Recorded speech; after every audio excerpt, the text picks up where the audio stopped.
in the process of studying the transformation, yeah, I call that getting beyond yourself, because when you disconnect from your present personal reality and personality, now you're ready to create something else. And so what thoughts do you want to fire and wire in your brain?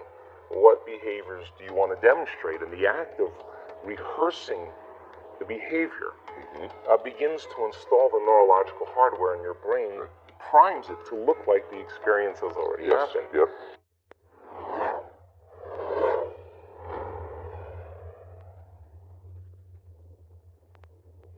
Hello guys. For many people, times are hard.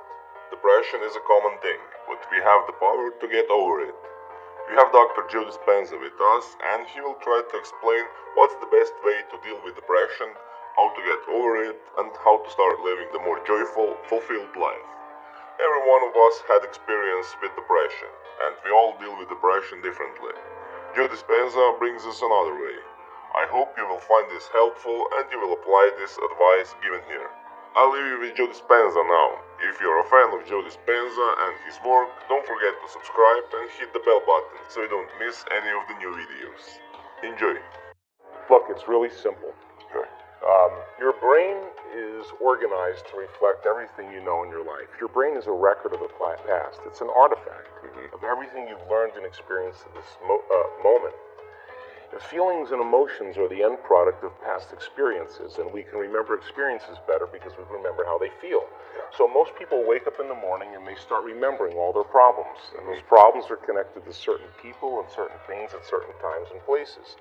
The moment they start thinking about those problems, they're thinking in the past. Those problems have an emotion associated with them, and the moment they start feeling those emotions, the body, as the unconscious mind, doesn't know the difference between an experience that's creating an emotion and the emotion the person's fabricating by thought alone. Now, thoughts are the language of the brain, and feelings are the language of the body. And how you think and how you feel creates your state of being. So most people's entire state of being, when they start their day, is already in the past. So you have a choice. The choice is, you're either defined by a vision of the future, or you're defined by memories of the past. And when you decide to say, okay, I'm going to change, and you decide one thing: I'm not going to eat this food, I'm going to wake up earlier, I'm going to do something aerobic, I'm not going to have sugar after 6 o'clock, whatever it is, whatever choice a person makes, the moment you make a choice to do something differently, and the hardest part about change is not making the same choices you did the day before, get ready, because it's going to feel uncomfortable, it's going to feel unfamiliar, there's going to be some uncertainty and unpredictability, and that's the moment the game is on.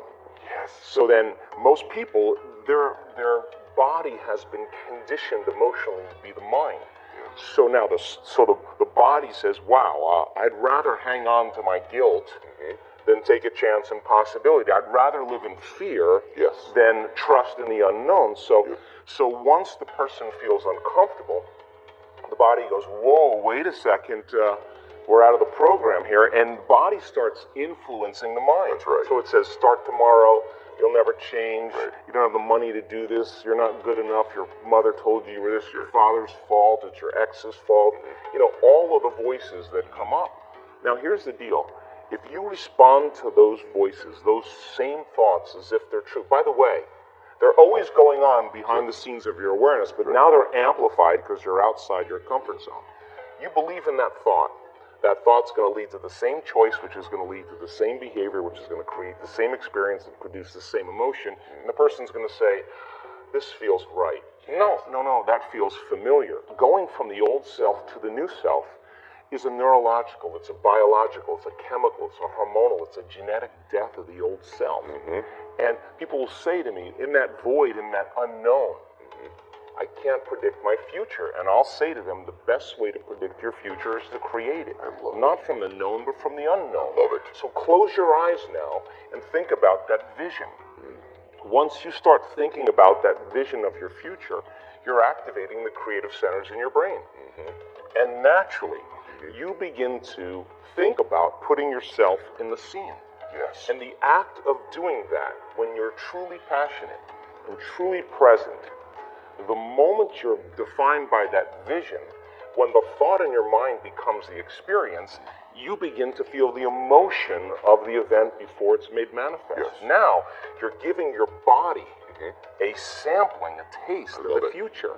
And now, if a thought and a feeling create a new state of being, you're combining a clear intention with an elevated emotion, and now you're beginning to change your biology, and you're seeing a whole new landscape that you could never see before, because you're no longer viewing your future through the lens of the past. I love this. Now, this requires then something really specific, because most people will wait for their wealth to feel abundance. They'll wait for their success to feel empowered.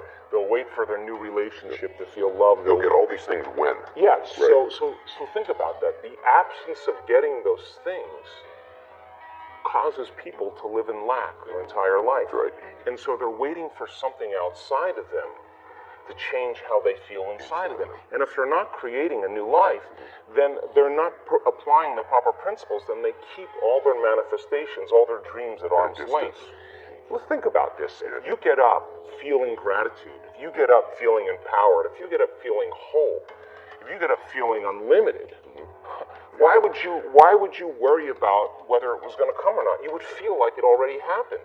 This isn't something that you have to try to do. Right. You just have to get beyond the memory of your past and all the associations to create a new future. Now, theoretically, that sounds really easily, but everybody's done it at least once in their life. What happened? You get a wild idea. Yep. You get a crazy idea, and you think, what would it be like to be happy? What would it be like to be in love? What would it be like to be rich?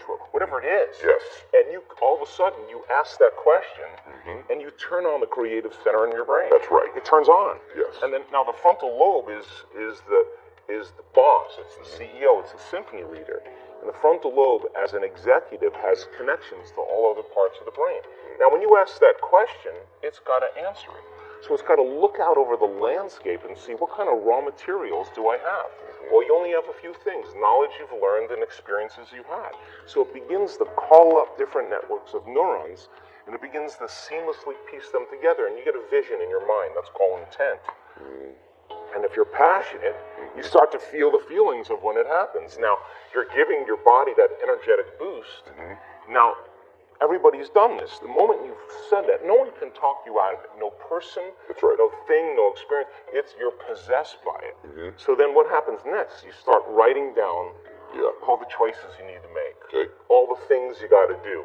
Okay. All the goals and experiences you want in your future. And every time you write one of those goals or experiences down, you start to feel more of those emotions. And now you're basically assembling more of your future. Now, the astute person does something really amazing. They start learning more information. You want to be wealthy?